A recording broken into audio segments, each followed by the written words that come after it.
Namaskar and greetings to all the respected members of IAPT Award Member Committee. I am Dr. Tanuj Gupta, currently working as an assistant professor in Institute of Technology, Nirma University since 2016. I begin my journey in physics from BSc at Rai Bhavar Singh College, Degree College, affiliated to Barkatullah University in 2010, followed by MSc from School of Physics, a department of Devi Alliya University in 2012. After that, I also qualified Gujarat State Eligibility Test, GSET, in Physical Science in 2013.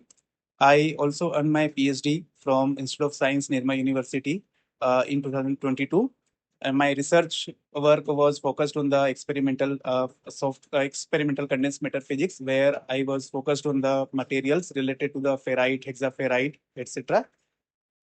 Before joining the academia, full-time academia, I also worked as a JRF in Tata Institute of Fundamental Research, where I contributed to the very famous Graves 3 experiment, which is dedicated to the cosmic ray physics led by Professor Sunil Gupta. And apart from that, I also served as a teaching assistant in SV90 Surat and IIT RAM in Ahmedabad in 2015 and 16, respectively.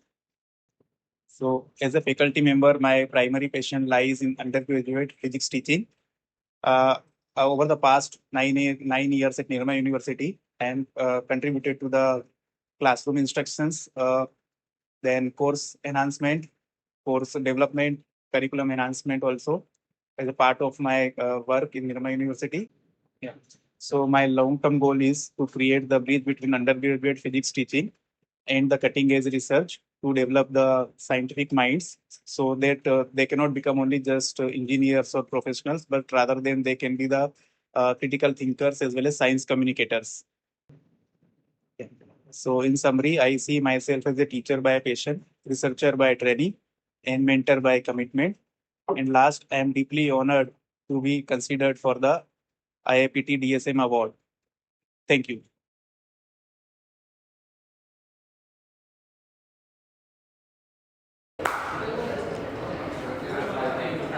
Hello everyone.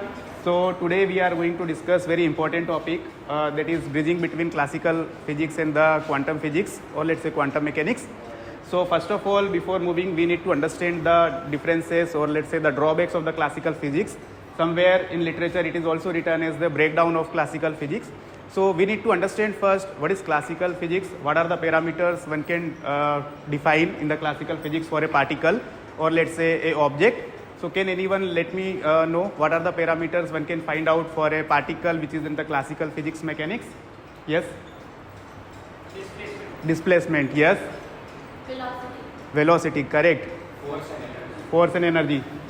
Momentum. Even energy also, right? So there are multiple parameters one can find out. So let me write it down one by one. That will be useful.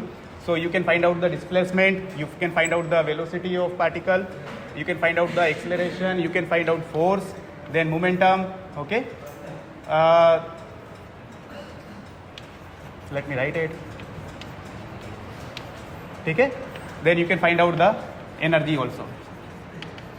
So these are the parameters one can find out in the classical physics. But this classical physics was valid up to the, let's say, year 1900. But at the starting of year 1900 onwards, so there are few problems with the classical mechanics. There were few experiments which cannot be explained by classical physics. So few of them are very popular experiments, like the one is black body experiment.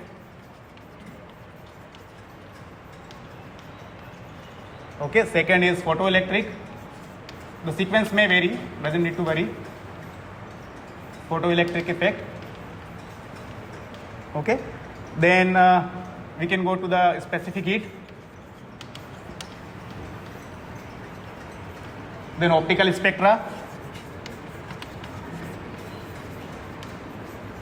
to name a few. So these are the few experiments which cannot be explained by the classical physics. Okay, now let's try to understand the basic why classical mechanics failed to explain such phenomena.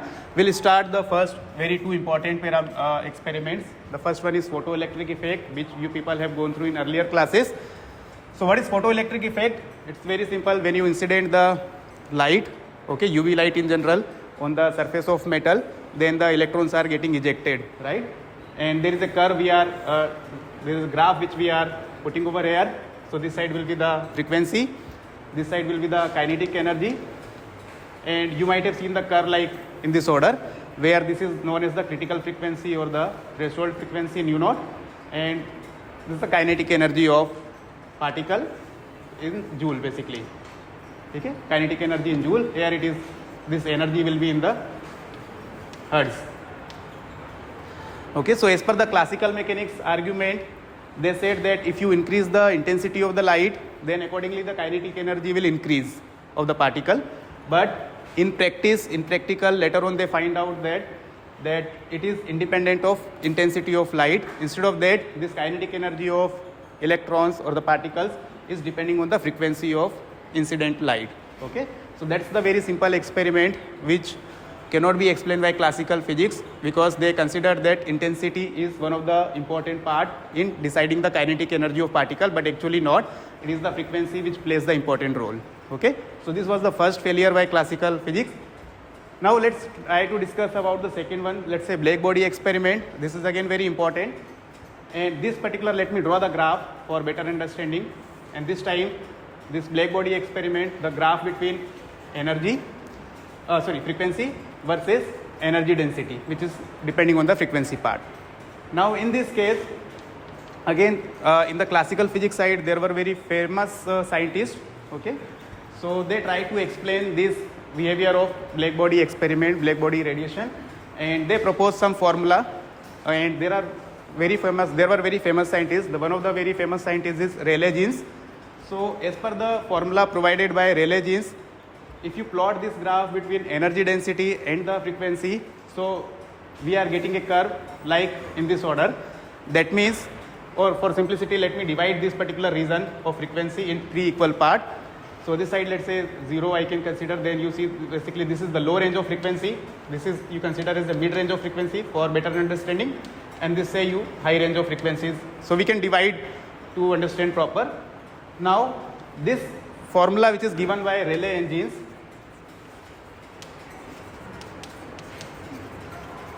Jeans, okay, if you plot it, we get a curve like in this order. That means for low frequency, the energy spectrum is there, energy density is applicable, but the moment you move towards middle range of frequencies or high range of frequencies, this curve is getting diverged like in this order. So that's why it is failed to explain the behavior at the middle and high range of frequencies. So Rayleigh and Jeans model was not valid. So they have proposed this formula based on the classical approach, classical mechanics. Then there is another very famous scientist, Wien, who gave the displacement law also. So as per the Wien's formula, if you plot this curve again between this energy density versus frequency, we get a curve like in this order.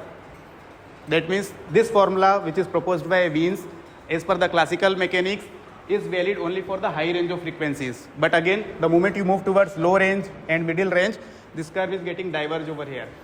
So basically, there is a gap in this side in the middle range of frequencies. Both the curves are getting diverged, even though if you merge these two results separately. Okay, so that's the reason classical mechanics failed to explain the event of black body radiation experiment. So then comes into the picture Planck. He proposed his formula. Let me write down the formula which is given by Planck.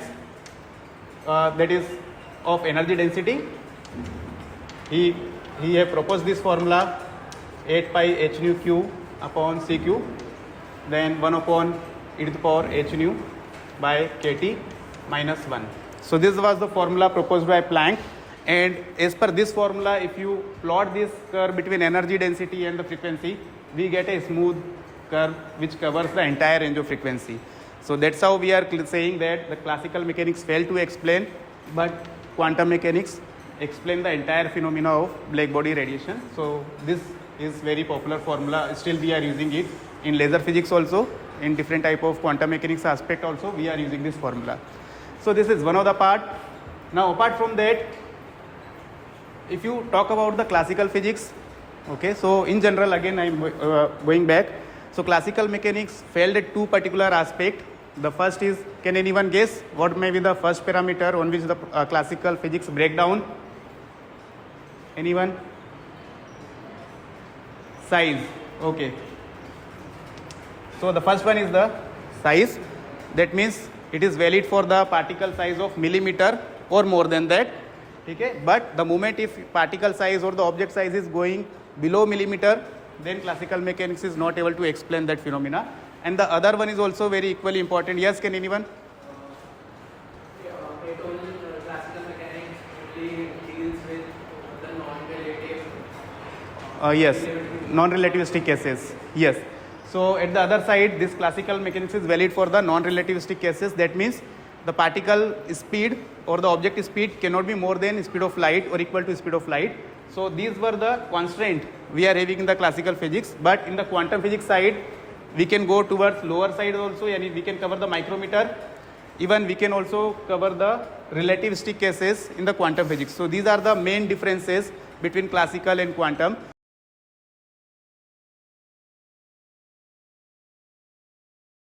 Hello all, I am Shivam Padmani. Currently I am sitting in Indian Institute of Science, which is top premier college of India. I finished my bachelor's from Nirma University, which is in Gujarat. In my first year of engineering, I came in contact with Professor Tanuj Gupta sir. He taught me basic concepts of physics, and we also worked on developing virtual lab on topics like hologram and Helmholtz resonator. I also got chance to visit a 10-day offline event called Butathon with him. I found his nature very calm and very supportive. He supported me in all the problems I faced in my curricula. He is still in touch with me and he always helps me whenever I needed him. So he was one of my favorite teachers in my engineering. So I really thank Professor Tanuj Gupta sir for his unwavering support and continuous attention towards my career. Thank you.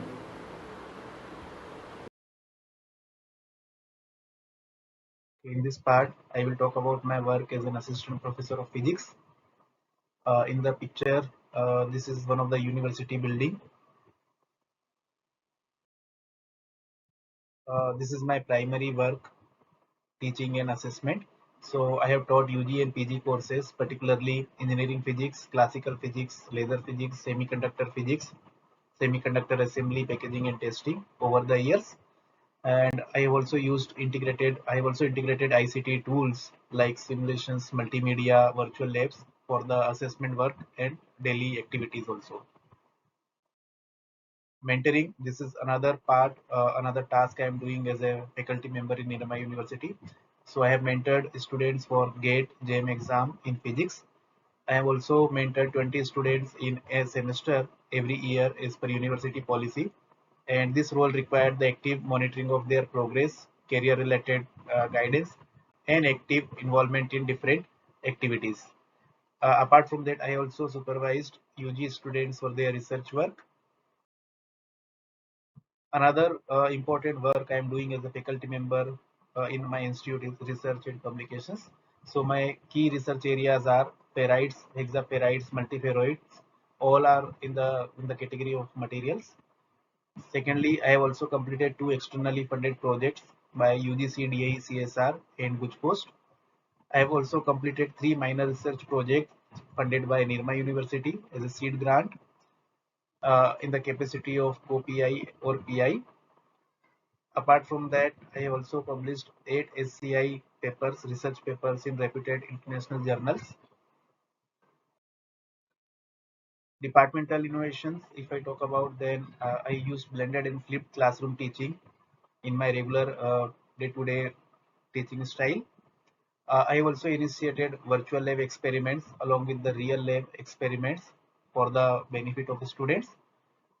Third, I promoted undergraduate research culture starting from the first year with unique activities, and the outcomes are very, very effective and good of these activities. And few students have uh, pursued further their research activities, and they have presented the papers in conference.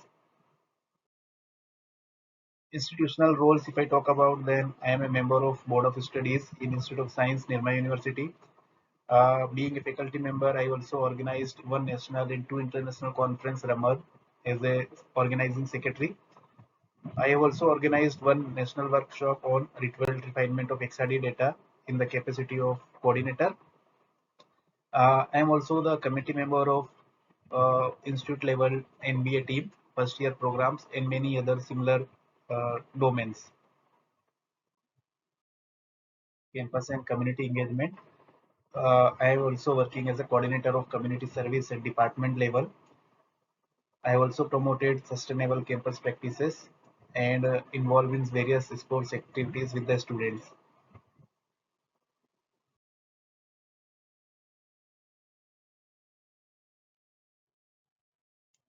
Okay, so in this part, I'm going to talk about my achievements and contributions. So I have bifurcated in several categories. The first one I would like to mention about the research contributions. I have successfully completed two external funded research projects, which is funded by UGC DAE CSR and Good Coast in the capacity of co-PI. I have also completed three minor research projects funded by Nirma University, and I have also previously selected as Junior Research Fellow at Tata Institute of Fundamental Research, Mumbai, for the a very famous experiment GRAPES 3, which is related to the high energy physics and situated at Uti, Tamil Nadu. Here is a pic of GRAPES 3 site, which I have taken during my tenure at TIFR. Uh, in the center, you can see the head office, and along with that, you can see multiple detectors are there, which are detecting the cosmic rays. Let's talk about my academic credential and recognition. So I have recognized as a postgraduate teacher by Nirma University since 2024. I am also working as a member Board of Studies Institute of Science Nirma University since 2023. Apart from that, I have also cleared the Gujarat State Eligibility Test GSET in Physical Science in 2013. Now I will talk about student mentoring and innovations. So I have guided two student teams, particularly a team consists of 3 to 4 students. So total 7 students in national level virtual lab hackathons organized by different institute but supported by IIT Bombay and IIT Kanpur. And also in these events, I have received the me as well as along with all the students, they have received the virtual lab silver developer certificates, that too 2 times. Apart from that, I am also guiding undergraduate students for conference presentation and publications in the Scopus Index Journal or SCI Index Journal. The same activities which I have gone through, which I have carried for the students. So I have taken students to the boot camp. These are the few pics I have posted over here. So boot camp at Gujarat University. Here it is me in the left side, and other three are the students of my classes. Few other pics are also there where we have received the certificates of virtual lab silver developer, and this is the ceremony where we received the certificates. And this was the team name Simply Physics we have created, and we have created 3 virtual labs successfully in the Gujarat University Bootathon bootcamp. And here in this picture, we can see that we are discussing with group members, as well as we are also helping other members, other teams of such colleges which are very, very popular, like NIT, Suratkal, and IITs also. So we are also guiding, our students are guiding to them for their virtual lab development work. And here is one such example of virtual lab which is prepared by our team, and it is successfully submitted to the IIT Bombay server. So where we created this virtual lab related to the specific heat. Here is the victory sign pose where we achieved all the tasks successfully in the virtual lab bootathon. And this is after getting the certificates, we are posing for the image.